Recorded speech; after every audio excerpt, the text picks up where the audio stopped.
Oh, Renell, see, my German's getting better.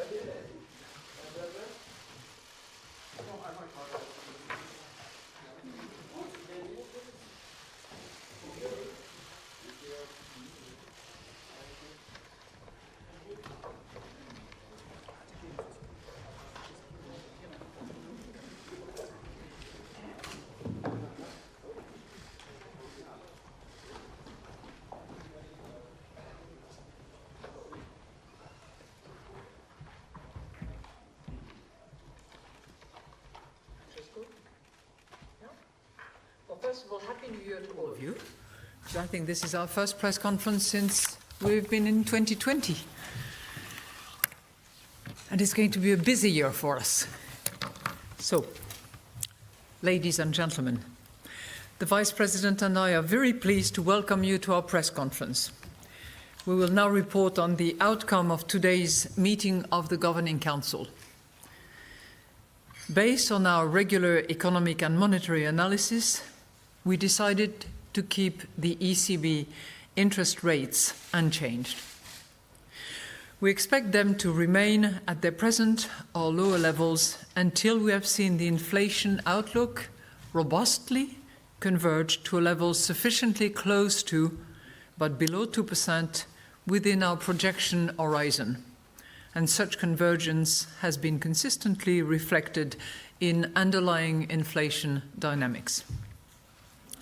We will continue to make net purchases under our asset purchase program at a monthly pace of 20 billion euros. We expect them to run for as long as necessary to reinforce the accommodative impact of our policy rates and to end shortly before we start raising the key ECB interest rates. We also intend to continue reinvesting in full the principal payments from maturing securities purchased under the APP for an extended period of time past the date when we start raising the key ECB interest rates, and in any case for as long as necessary to maintain favorable liquidity conditions and an ample degree of monetary accommodation. Today, the Governing Council also decided to launch a review of the ECB's monetary policy strategy. Further details about the scope and timetable of the review will be published in a press release that will come out at 3:30. The incoming data since our last meeting are in line with our baseline scenario of ongoing but moderate growth of the euro area economy. In particular, the weakness in the manufacturing sector remains a drag on euro area growth momentum. However, ongoing, albeit decelerating, employment growth and increasing wages continue to support the resilience of the euro area economy. While inflation developments remain subdued overall, there are some signs of a moderate increase in underlying inflation in line with expectations. The unfolding monetary policy measures are underpinning favorable financing conditions for all sectors of the economy. In particular, easier borrowing conditions for firms and households are supporting consumer spending and business investment. This will sustain the euro area expansion, the build-up of domestic price pressures, and thus the robust convergence of inflation to our medium-term aim. At the same time, in light of the continued subdued inflation outlook, monetary policy has to remain highly accommodative for a prolonged period of time to support underlying inflation pressures and headline inflation developments over the medium term. We will therefore closely monitor inflation developments and the impact of the unfolding monetary policy measures on the economy. Our forward guidance will ensure that financial conditions adjust in accordance with changes to the inflation outlook.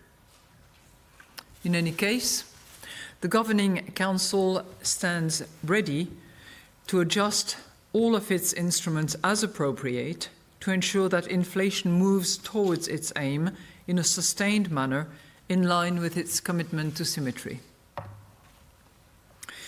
Let me now explain our assessment in greater details, starting with the economic analysis. Euro area real GDP increased by 0.3% quarter on quarter in the third quarter of 2019, following growth of 0.2% in the second quarter. The pattern of moderate growth reflects the ongoing weakness of international trade in an environment of continued global uncertainties, which has particularly affected the euro area manufacturing sector and has also dampened investment growth. At the same time, the services and construction sectors remain more resilient, despite some moderation in the latter half of 2019. Incoming economic data and survey information point to some stabilization in euro area growth dynamics, with near-term growth expected to be similar to rates observed in previous quarters. Looking ahead, the euro area expansion will continue to be supported by favorable financing conditions, further employment gains in conjunction with rising wages, the mildly expansionary euro area fiscal stance, and the ongoing, albeit somewhat slower, growth in global activity. The risks surrounding the euro area growth outlook related to geopolitical factors, rising protectionism, and vulnerabilities in emerging markets remain tilted to the downside, but have become less pronounced as some of the uncertainty surrounding international trade is receding. Euro area annual HICP inflation increased by 1.3% in December 2019 from 1% in November 2019. Reflecting mainly higher energy price inflation. On the basis of current futures prices for oil, headline inflation is likely to hover around current levels in the coming months. While indicators of inflation expectations remain at low levels, recently they have either stabilized or ticked up slightly. Measures of underlying inflation have remained generally muted, although there are further indications of a moderate increase in line with previous expectations. While labour cost pressures have strengthened amid tighter labour markets, the weaker growth momentum is delaying their pass through to inflation. Over the medium term, inflation is expected to increase, supported by our monetary policy measures, the ongoing economic expansion, and solid wage growth. Turning now to the monetary analysis, broad money, M3, growth stood at 5.6% in November 2019, broadly unchanged since August. Sustained rates of broad money growth reflect ongoing bank credit creation for the private sector and low opportunity costs of holding M3 relative to other financial instruments. The narrow monetary aggregate M1 continues to be the main contributor to broad money growth on the components side. The growth of loans to firms and households remained solid, benefiting from the ongoing support provided by our accommodative monetary policy stance, which is reflected in very low bank lending rates. While the annual growth rate of loans to households remained unchanged from October at 3.5% in November, the annual growth rate of loans to non-financial corporations moderated slightly to 3.4% in November from 3.8% in October, likely reflecting some lagged reaction to the past weakening of the economy. These developments are also visible in the results of the Euro Area Bank Lending Survey for the fourth quarter of 2019, which indicate weakening demand for loans to firms, while demand for loans to households for house purchase continued to increase. However, credit standards for both loans to firms and loans to households for house purchase remained broadly unchanged, pointing to still favorable credit supply conditions. Overall, our accommodative monetary policy stance will help to safeguard very favorable bank lending conditions and will continue to support access to financing across all economic sectors, and in particular for small and medium-sized enterprises. To sum up, a cross-check of the outcome of the economic analysis with the signals coming from the monetary analysis confirm that an ample degree of monetary accommodation is still necessary for the continued robust convergence of inflation to levels that are below but close to 2% over the medium term. In order to reap the full benefits from our monetary policy measures, other policy areas must contribute more decisively to raising the longer-term growth potential, supporting aggregate demand at the current juncture, and reducing vulnerabilities. The implementation of structural policies in euro area countries needs to be substantially stepped up to boost euro area productivity and growth potential, reduce structural unemployment, and increase resilience. The 2019 country-specific recommendations should serve as the relevant signpost. Regarding fiscal policies, the euro area fiscal stance is expected to continue to provide some support to economic activity. In view of the weak economic outlook, the Governing Council welcomes the Eurogroup's call in December for differentiated fiscal responses and its readiness to coordinate. Governments with fiscal space should be ready to act in an effective and timely manner. In countries where public debt is high, governments need to pursue prudent policies and meet structural balance targets, which will create the conditions for automatic stabilizers to operate freely. All countries should intensify their efforts to achieve a more growth-friendly composition of public finance. Likewise, the transparent and consistent implementation of the European Union's fiscal and economic governance framework over time and across countries remains essential to bolster the resilience of the euro area economy.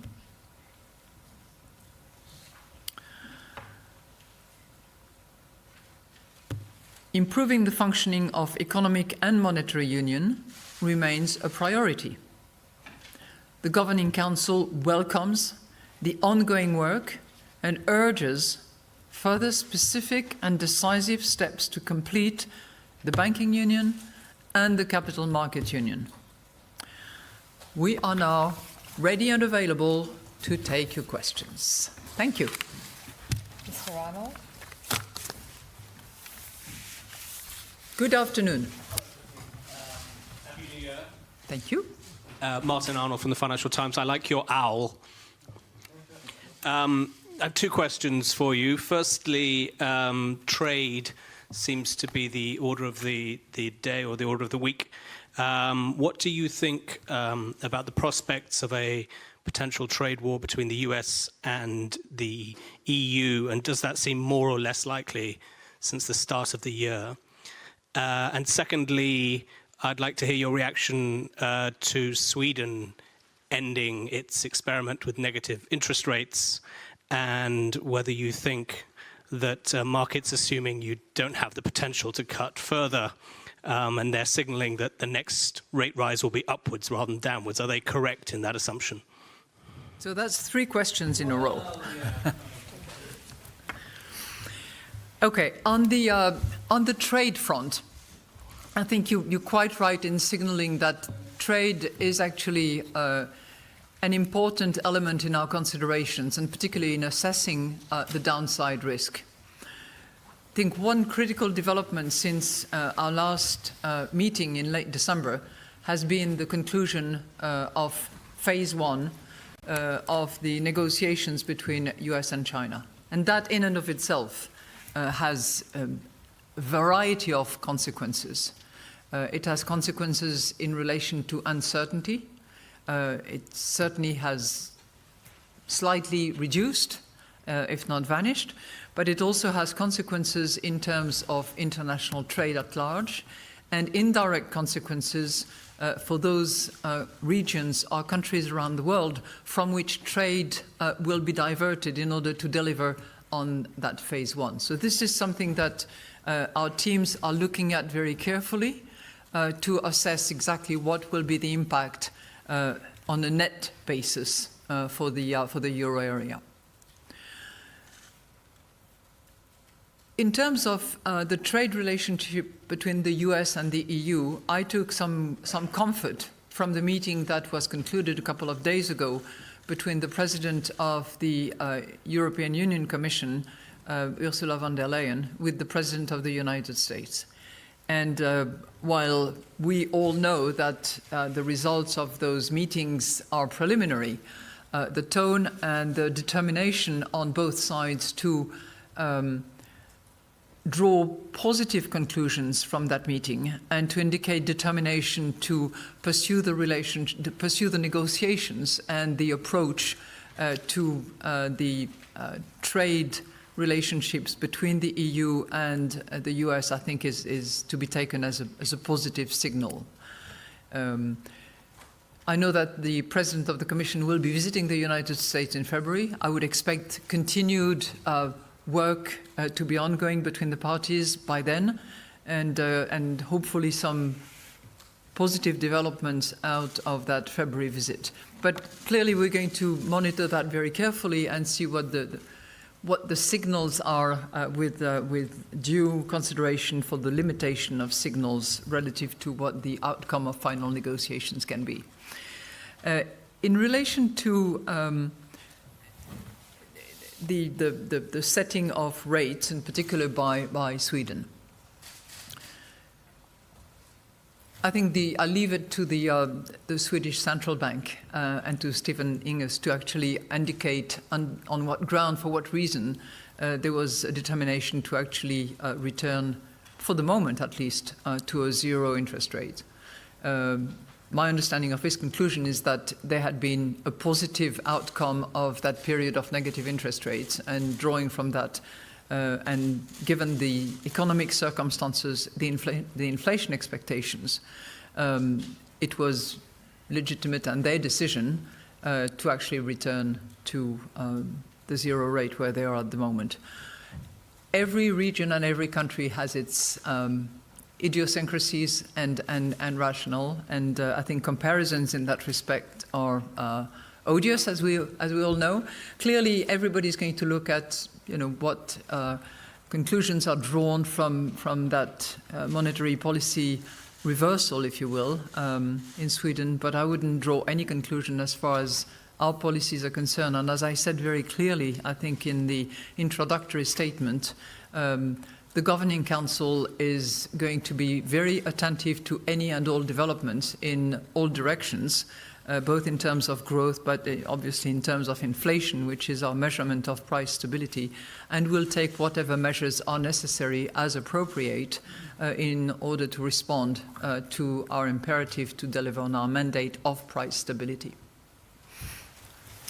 Mr. Sims? That was a bit of a long-winded one, but you had 3 questions in one, so it had to be long. Thank you, President Lagarde. Question about the inflation target. Do you agree with your predecessor that the inflation target should be viewed as symmetric? And I'm also curious about your view on the suggestion of creating a band around, a target band around 2%. And then a question on the risks. You said that the risks remain tilted to the downside, but less so. Was there some discussion about maybe saying that risks are now balanced? On the inflation target, we have a policy by which we operate. We have a strategy that was defined and that has inspired the policy decisions that were made and that have been made up until this day, and that will continue to inspire the policy decisions that are made until a strategy has been adopted, which is a while from now, but I'm sure you'll have questions about the strategy. And in that respect, I would just adhere to what that strategy was, what its developments were over the course of time. I think the point of symmetry is very clearly referred to in the introductory statement, one press conference after the other, so I would refer you to that. You very gently nudge me into having a view as to whether there should be a band, as to whether there should be this, that, or the other. I'm going to refrain from that. I know that some commentators would love me sort of to disclose my principles, my views, and my philosophy. I think it would be largely unfair to the strategy review exercise that we are embarking upon as of today. I do have my views, as have other members. My mission as president of the Governing Council is to harness all the views around and to make sure that we come to as close as possible a view that is shared by all in order to have as consistent and as effective a monetary policy in order to deliver on our mandate. So, as I said last time around, we're going to look at many issues. Multiple views will be proposed. A lot of hard work is going to be put into the exercise, but I would not exclude, preclude, or anticipate how we are going to deliver, because that's the point of our strategy review exercise. It's how we deliver. Now, you asked me about the risk tilted to the downside and how much tilted to the downside, but less so than last time around. I think one of the key considerations we had on our mind was indeed the change in the level of uncertainties about trade and trade relationships, and the expectations we have that those uncertainties will be dealt with, hopefully in the future, with the same type of approach, negotiations rather than adversarial positioning. Was there a discussion as to whether it was closer to balance than it was tilted to the downside but less skewed than it was? Yeah, you always have those discussions. And that's, I think, completely justified because of the very mixed picture that we have of the economy. If you focus on certain signals, or if you focus on certain indicators or certain surveys, then you could have a less downside. If you focus on others, you could be a little bit more downside. So we tried to arrive at exactly what we thought collectively, unanimously actually, was the right level, which was still to the downside, but less pronounced than it was at our last press conference. We still have uncertainties, let's face it. Mr. Schwarze? Where are you? Would be your advice for German savers. They lost billions of euros. Should they buy shares, real estate, or should they spend their money? And they suffer from insecure pensions. What should they do? You know, I wish I was a financial advisor, but in my position I'm not. And I know that Germany has plenty of terrific financial advisors, excellent bankers, and they will not be short of good advice to their customers. I would simply say that the role of the European Central Bank and the Euro system at large, which includes all national central banks, is to deliver on price stability. And one of the avenues for delivery of that price stability is to make sure that, that there is growth of our economies and that that growth is sustainable and solid. The study and the work that has been done internally at the ECB demonstrates that because of the monetary policy, including very low rates and possibly negative rates, because of that monetary policy, millions of jobs were created throughout the euro area. Growth was higher because of that. So that's a very, very strong argument to explain why monetary policy had to be what it is.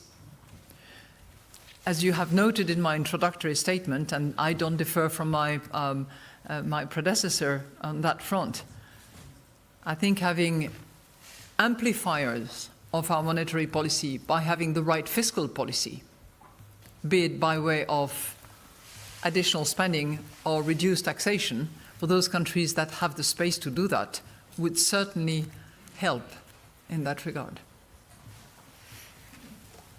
Mr. Lacour?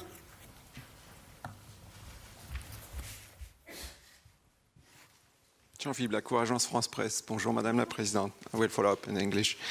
I have a question on the strategy, because at the beginning of your tenure, you said, I want to dust off the language of the bank to help the citizens to understand what the bank is for. And now, you know, the most citizens, are they savers or are they borrowers?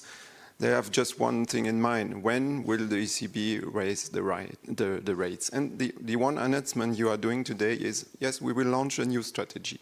So could you maybe explain right now in simple words to these people, why is it so important to review a strategy? Because maybe it's not very evident for them to understand this long-distance exercise. And my second question on Davos. Yeah? As when you were managing director of IMF, the world was waiting at your verdict on global growth at the opening of Davos. Now you are flying to Davos after this presser, but a bit at the end of the journey. And my single question: will it be not accurate to skip the January presser, so you and the member of the GCs will have more time to spend in Davos and then meet the elite and the VIP of the world? Because it will be the same each year. I mean, the calendar is like it is. And maybe more generally, do we need 8 pressers then per year? Because a lot of analysts think, when you see the previews of the analysts, it is offered no change, no change, no change for this year. Could be different in the future, but would it be something maybe the strategy will discuss on the frequency of the monetary policy meetings with the presser? Thank you. Well, first of all, I regard our governing council, our deliberations, our scrutiny of the economy, and our determination to deliver on price stability as our mission and my mission. So yes, there are very interesting phenomena going on in the world. There are great conferences and great seminars to attend. But when something as important as our governing council meeting is scheduled, I don't see any reason why we would change it. We will see whether next year, the year after, and so on and so forth, whether we need to reorganize the timetable. But at this point in time, frankly, I think it would have been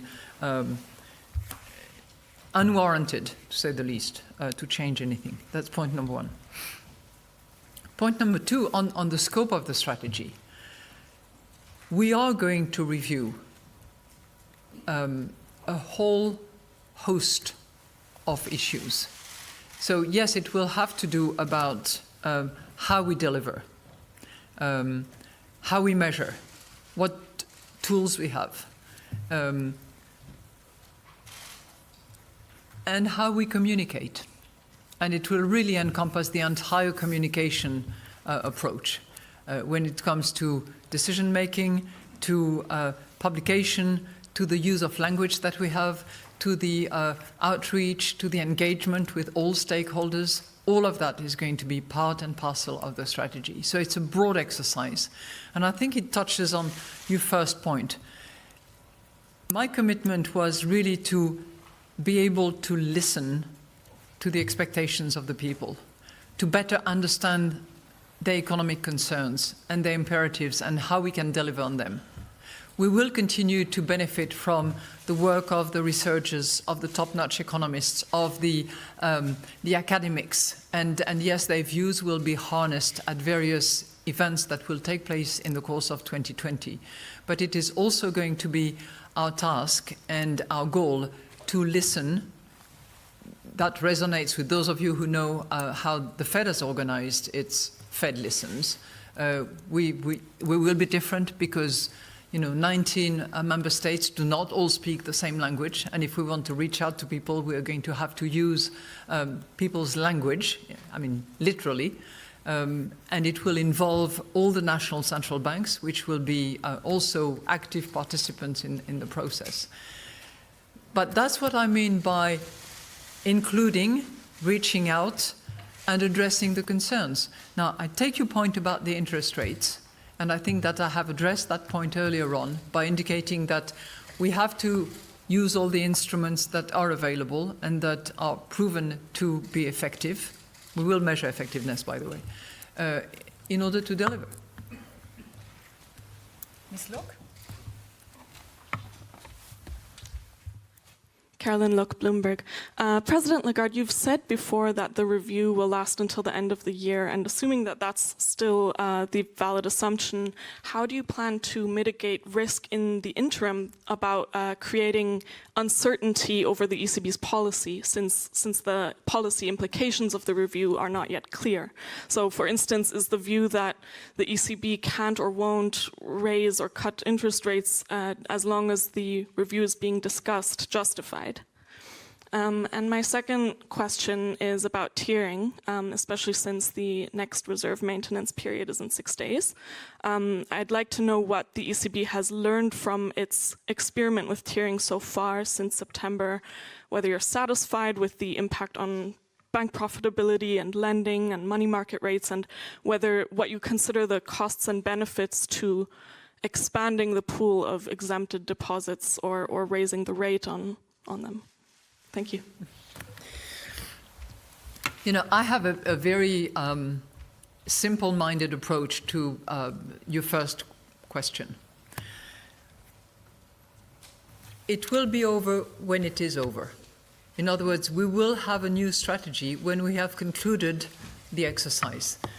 Our expectation at this point is that it will take a year, and our hope is that we can agree on that new strategy of the European Central Bank around November, December.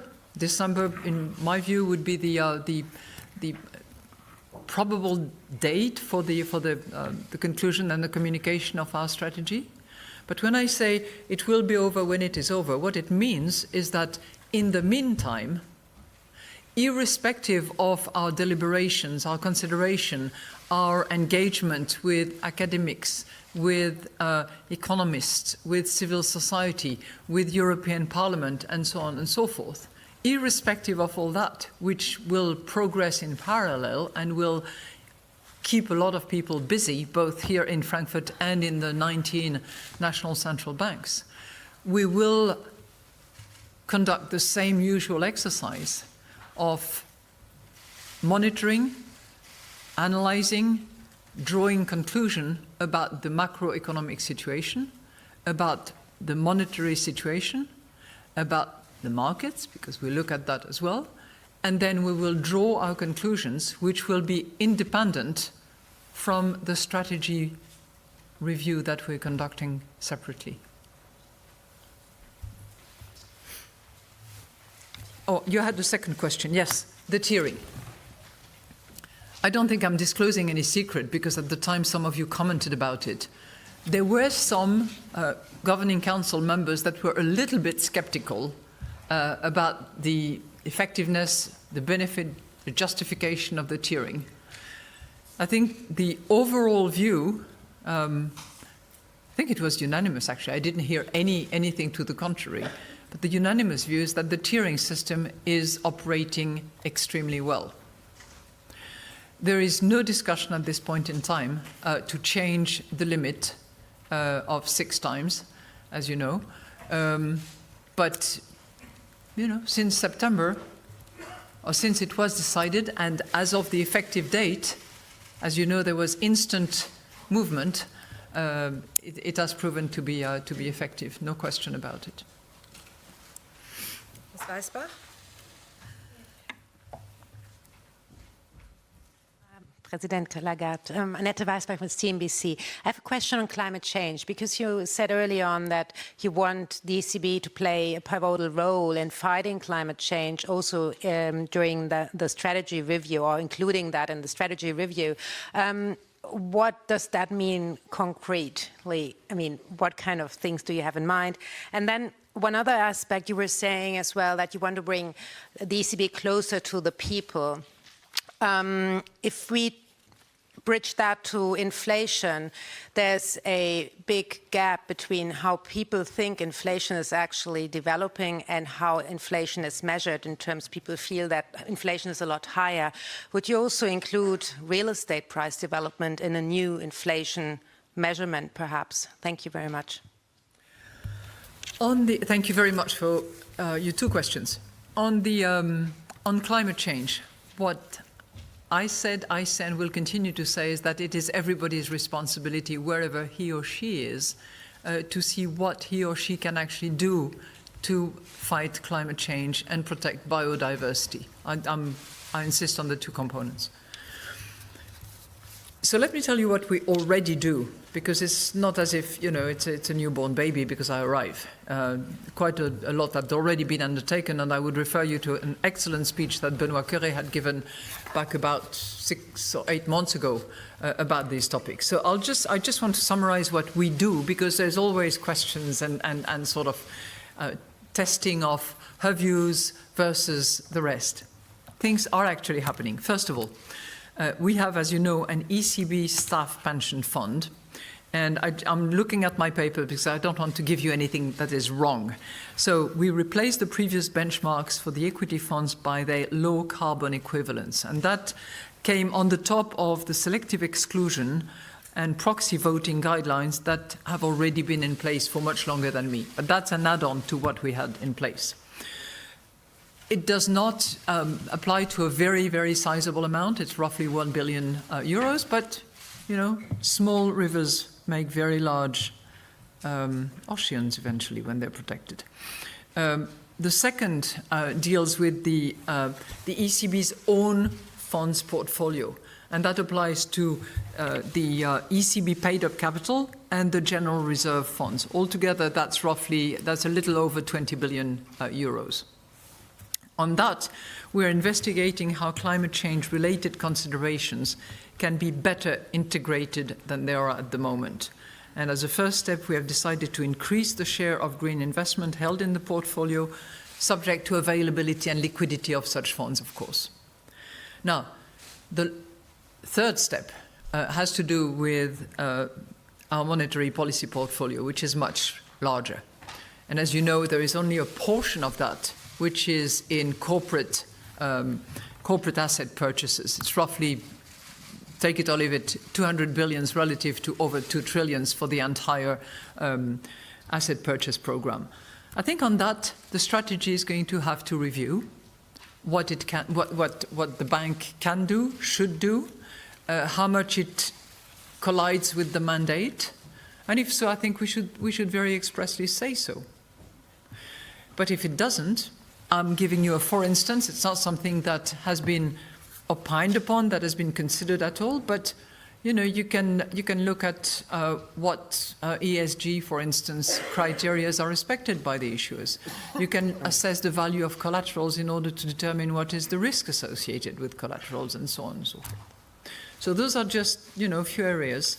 In addition to that, there is work also that is ongoing in various departments at the ECB to make sure that the climate risk is actually embedded in the work that they do in terms of risk assessment, in terms of models, in terms of their forecast, and you know, this is work in progress. It's not something that is completed and that is finished. I will myself finish with the area of financial stability, because there is also work going on in order to define better stress testing, and that framework normally should be completed at the end of 2020 at the latest. This is work that is internal to the ECB, and that is separate from what the SSM is doing as well separately. We also have, together with the European Systemic Risk Board, we have a pilot framework that is under review as well, and which should be completed as well in the fall of 2020. So there is a lot going on, and as you will see in the press release that you receive later on in a very short while, actually, you will see that environment sustainability is captured very well in the description of our strategy review. It's right in their second bullet point. Oh, you asked me another one? Oh, yes. Real estate. As I said, we will not leave any stone unturned. And how we measure inflation is clearly something that we need to look at. Are we going to resolve the issues? I doubt it. You know, clearly the issue of housing and the distinction between the owner occupancy versus the non-owner occupancy, the reality and the perception, the difference between large urban centers and rural areas, all of that is infinitely difficult to apprehend and to calculate, but we need to look at it and we need to understand. And if we believe that there is a clear miscalculation between what is there, which is roughly 6% of budget, if I recall, and what is the perception, we need to understand why. And if there is a real difference, which there might well be, then we need to pass that on to Eurostat and have Eurostat do further and additional work. I'm not suggesting that it's going to be resolved in 1 year. You know, when I was finance minister in France, we had our issues with the value of real estate, and it took a lot of time. Mr. Ferris? Tom Ferris from the Wall Street Journal. Madame Lagarde, I had a follow-up question on negative interest rates. It seems that there's growing skepticism within the Governing Council about the side effects of having interest rates below zero for a long period of time. We saw in the minutes from the December meeting there was some discussion about this. Was that discussed again today? Is that are they concerns that you share, that negative rates could have been in place for 5 years already and could be in place for years into the future? Are you concerned about the impact of that on the economy? The second question was how you view negative rates compared with QE as a stimulus tool. If the Eurozone economy were to slow during the course of the year, which tool do you think you think you might be the ECB might turn to first to stimulate? Thank you. Am I concerned? I'm concerned about low rate, because low rate is predicated on low growth, and you know, I would much rather have much higher growth, higher rates. This would be a really nice problem to have to deal with, but this is not the situation we have at the moment, and you will see that as part of our strategy review, we are going to look at the potential side effects of the current circumstances, which are low rate. I mean, let alone negative, but we have had low rates for a period of time.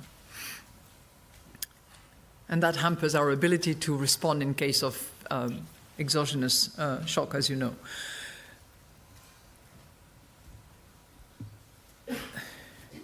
You know, slower growth, I think we'll cross that bridge when we have to cross that bridge. But as you also know, different tools apply to different portion of the yield curve. And we will let's hope we don't have to do that, because growth doesn't slow and growth continues to not only stabilize but accelerate in the going future. That would be a nice problem to have to deal with. But if it did not, then we really have to ask ourselves at which end of the yield curve we want to operate, and that will determine which kind of instrument we want to use. Mr. Ewing? Thank you, Jack Ewing from the New York Times. Madame Lagarde, I have another climate change question. There was the Bank for International Settlements published a report at the beginning of the week. The Vice President, in fact, wrote a forward to that. And I wondered if you had a chance to look at it, if you had any reaction to it. The main takeaway, I think, was that climate change is a threat to financial stability. And I wonder if you agree with that premise. I mean, I gather from your earlier answer you do, but I would like to perhaps hear a clear statement on that. And then secondly, related question is, will the ECB wait for the strategic review before it incorporates any sustainability or climate change criteria into its monetary policy? In other words, would it wait to adjust the corporate bond purchase program until the strategy review has reached some kind of conclusion? Thank you. Thank you very much. You know, it's difficult to disagree with that finding of the BIS that climate change is actually a threat to financial stability. And what's more is that it's a threat and a risk that is hardly measured and taken into account by many actors. I believe that the action taken by suggested by the BIS, the action recommended by other central banks, I can think of Mark Carney from the Bank of England, for instance, are completely justified.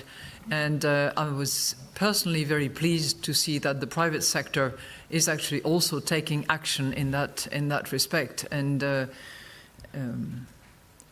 certainly would welcome the involvement of other operators, including the accounting firms and those that are setting the international accounting standards, as well as the large asset managers, as we've seen. I think we badly lack harmonized measurement systems that can be generally accepted and that are actually implemented.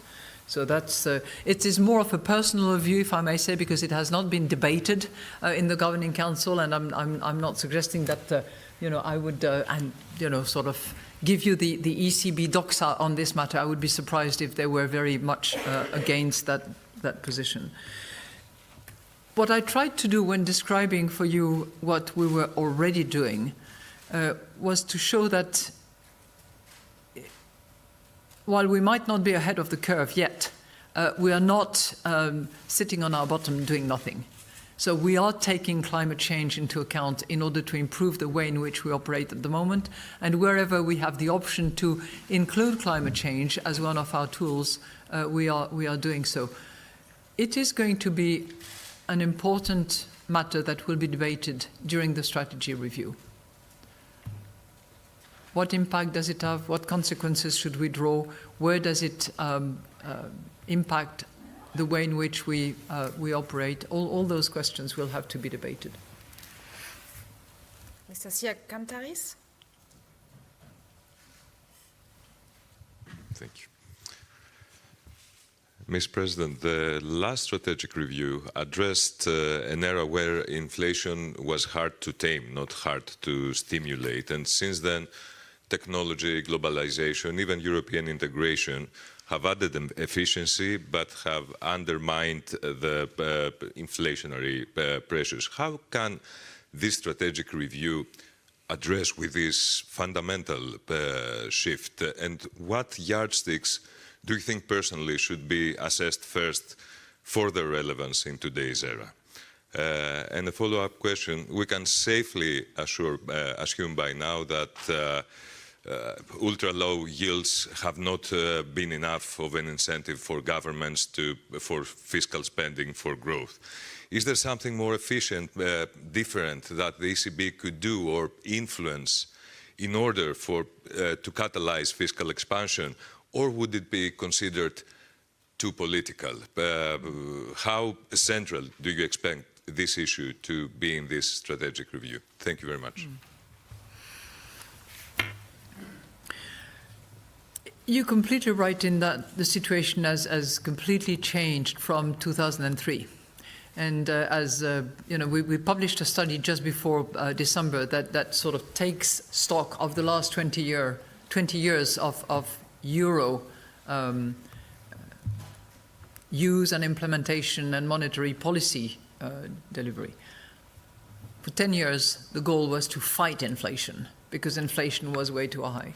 And then the financial crisis was the pivotal point at which, eventually inflation was too low.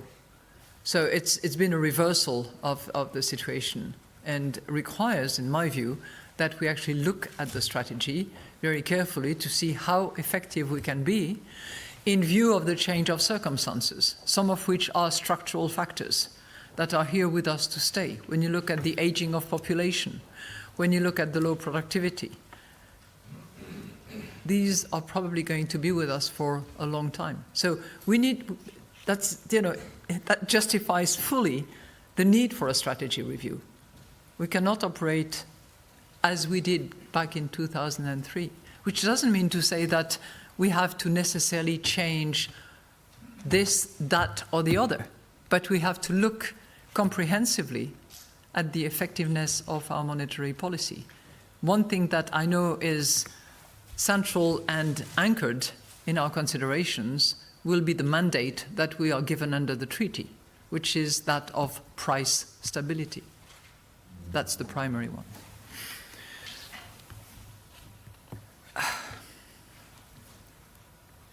On fiscal expansion, I would first of all observe that at the euro area level, there is a very mild fiscal expansion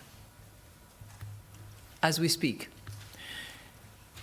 And I would also observe that two of the countries that have fiscal space, and I can think, you know who I'm talking about, two of those countries are now seriously looking, one has certainly gone pretty way out, in order to explore how to expand more fiscally with their respective domestic budget. So there's progress.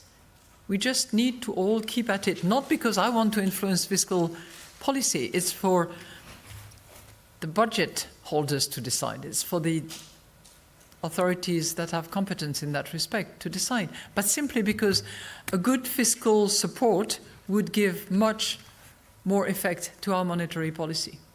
That's why I think it's important that they do. Mr. Malin?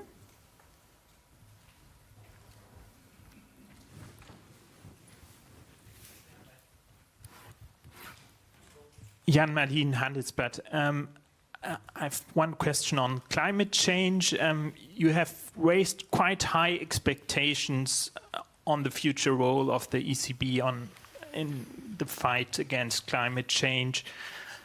Do you not fear that it will be difficult to deliver on that? And my second question is on policy making. Broad consensus in the governing council has some obvious advantages, but it might also have some disadvantages like groupthink, or the ECB might be vulnerable for mistakes. For example, the Bank of England tried to have people in their monetary policy committee who challenged the existing views within the group. So how important is it for you to reach unanimity or broad consensus in important monetary policy decisions? Thank you. Thank you very much. On climate change, I know that we will have a debate, and I know that there will be discussions, and it's already out there, that debate. Is there going to be mandate creep? Isn't that going to be a distraction? Why should it be the role of central banks? If they do so, then yet again, the legitimate authorities to implement climate change policies will feel that job is done, they don't have to worry. I'm aware of all that, but I'm also aware of the danger of doing nothing. And I think that, failing to try is already failing. So we should at least try to explore every area where we can actually participate in a determination that is now the determination of the European Commission, of many of the euro area leaders, and which is now also creeping into the private sector. So that's my personal take on that, and I was very pleased to see that the environmental sustainability has found its right space in the monetary policy review that we are embarking upon. On the, I draw a line between consensus building and repressing alternative views, and I can assure you that we are not short of alternative views, right? There are multiple views around the table on multiple aspects of monetary policies. And, I'm not a despotic president of the Governing Council. All views are welcome. All governors have their space and time in order to share their perspective and submit their views. But at the end of the day, and at the end of the process, we still have to complete the introductory statement and release a monetary policy decision if and when it is expected and required. So I don't think it is repressing views. I don't think that it is sparing alternative views. I think it's intended to arrive at the best possible common understanding and a final decision. If we have unanimous decision, it's satisfactory. It means that we are converging all together towards a decision. But it may well be that we do not have unanimous decisions, and that at some stage it will have to be a majority decision. But we need a decision. Mr. Bauer? Alessandro Bera, Daily La Stampa. Madame Lagarde, next week the United Kingdom will be formally out of the European Union, and it starts a complex time to the exit. So do you think the European financial system is ready for that? Are you worried in some way for that? It's one of the questions that I've asked the teams. What happens when Brexit happens?